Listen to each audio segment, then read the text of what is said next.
በአውሮፓ ሻምፒዮንስ ሊግ የፍጻሜ ጨዋታ መርሃ ግብር አርሰናል ከፓሪስ ሰን ዠርመን ጋር ጨዋታቸውን ያከናውናሉ የፊታችን ቅዳሜ። እዚህ ጨዋታ ላይ በርካታ ሀሳቦች መነሳት ይችላሉ፣ ግን የጨዋታውን ኦቨርኦል ነገር ምን ሊወስነው ይችላል የሚለው በጣም በጉጉት ይጠበቃል።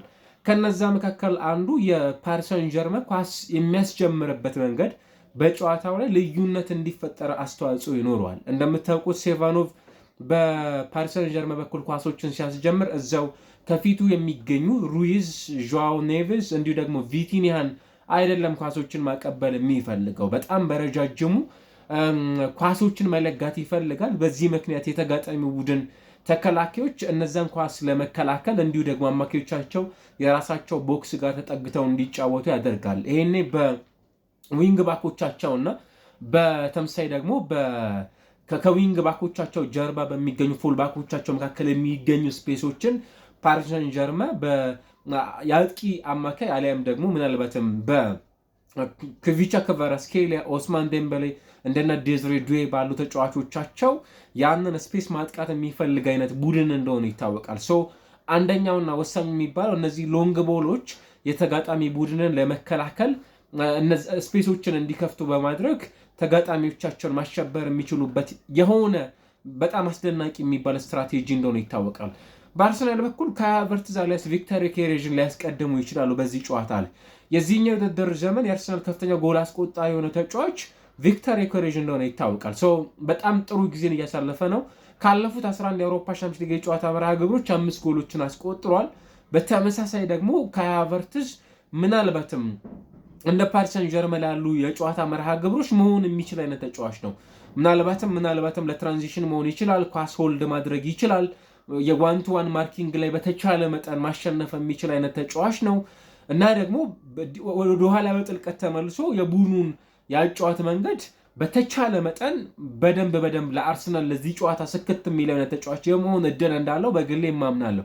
ግን ደግሞ በቅርቡ ከፉላም ጋር በነበረው ጨዋታ ከአትሌቲኮ ማድሪድ ጋር በነበረው ጨዋታ ላይ በጣም ጥሩ ጊዜን ማሳለፍ የቻለው ቪክተር ዮኬሬዥን በዚህ ጨዋታ ላይ ማቆም ይሻላል፣ ይሄ ከጨዋታው ላይ በቋሚነት እንዳይጀምር ማድረግ ይቻላል የሚለውም በትልቁ የሚነሳ ነው። ከዚያ ባሻገር 10 ቁጥር ቦታ ላይስ በቅርቡ በጣም ወደ ጥሩ ፎርም መመለስ ከቻለ በተለይም ከጉዳት ነፃ መሆን ከቻለ እና አርሰናል በፈለገው ሰዓት ላይ የሆነ አቅሙን እያስመለከተን የሚገኘው የቡድኑ አምበል የሆነው ማርቲን ኦዴጋርድን 10 ቁጥር ቦታ ላይ አሊያስ ደግሞ እንዲሁ ደግሞ ኤዜን ሊያሰልፍ ይችላል አርሰናል የሚለው ጥያቄም ሌላው የሚነሳበት የጨዋታ መርሃ ግብር እንደሆነ ይታወቃል።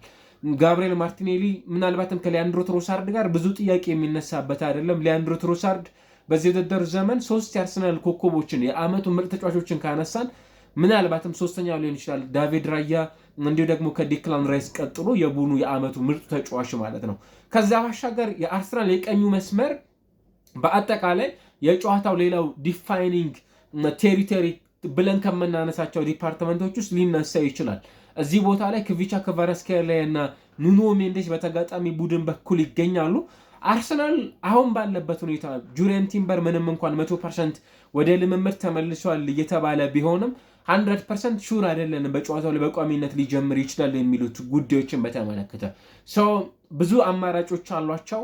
ከነዛ ውስጥ አንዱ በቅርቡ ሌዊስ ስኬሊን እና ዴክላን ራይስን የተከላካይ አማካይ አድርገው መጀመር ከጀመሩበት ጊዜ በኋላ በዚህ ቦታ ላይ ክሪስቲያን ሞስኬራ፣ ቤን ዋይት፣ በተመሳሳይ ዴክላን ራይስ፣ ማርቲን ዙቢሜንዲ ሲጠቀሙ ተመልክተናል።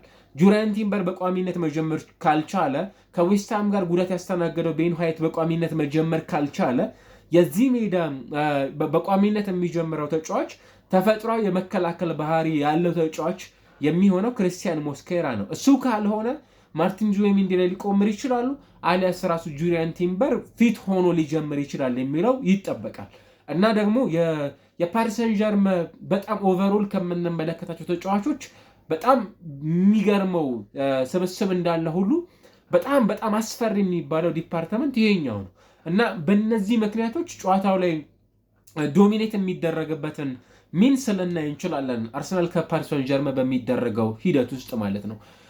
አርሰናል ከባርሴሎና ጋር ከነበረው የአውሮፓ ሻምፒዮንስ ሊግ የፍጻሜ መርሃ ግብር በኋላ ያ ቴሪ ዳንኤል ኦንሪ በነበረበት ጨዋታ ላይ በቀይ ካርድ ተጫዋች ወጥቶባቸው 2-1 ሽንፈትን ካስተናገዱበት መርሃ ግብር በኋላ ምን ሊያስመለክተው ይችላል የሚለው ይጠበቃል። በአርሰናል በኩል ፓሪስ ሰን ዠርመን ደግሞ ዲፌንዲንግ ቻምፒየን የመሆን እድል ያገኛል።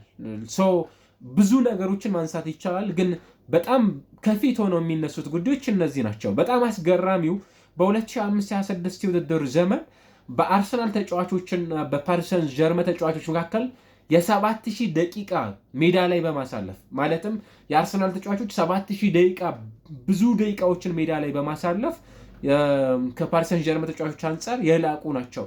ወደ 23000 ምናምን አካባቢ የሚጠጉ ደቂቃዎችን ተጫውተዋል።